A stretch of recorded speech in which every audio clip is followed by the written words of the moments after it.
সবাইকে নমস্কার জানিয়ে বলছি, প্লিজ দয়া করে কেউ কাউন্টিং এজেন্টরা এবং প্রার্থী ক্যান্ডিডেটরা তারা ভোটিং এলাকা ছেড়ে আসবেন না।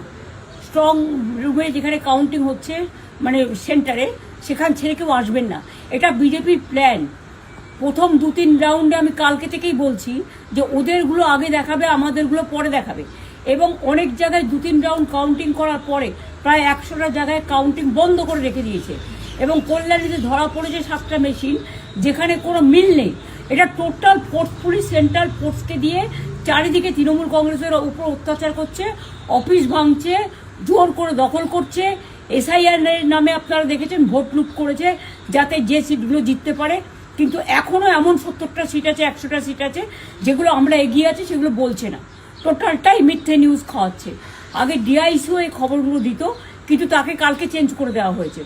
টোটালটাই ইলেকশন কমিশন নিজের ইচ্ছে মতো খেলছে এবং সাথে কেন্দ্রীয় বাহিনীকে নিয়ে।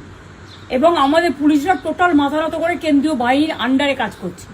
সুতরাং আমি আমাদের কাউন্টিং এজেন্টদের, আমাদের সমস্ত পার্টির কর্মীদের বলবো, অত মন খারাপ করার কারণ নেই। আমি বলেছিলাম সূর্যাস্ত পরে আপনারা জিতবেন। 3 রাউন্ড 4 রাউন্ড কাউন্ট হলেও এটা 14 রাউন্ড থেকে 18 রাউন্ড কাউন্ট হয়, তখন আপনারা জিতবেন। Wait and see, watch. আমরা সবাই আপনাদের সাথে আছি, আপনারা কেউ ভয় পাবেন না, নিশ্চিন্তে থাকুন। আবার বাঘের বাচ্চার মতো লড়াই করে যাবো।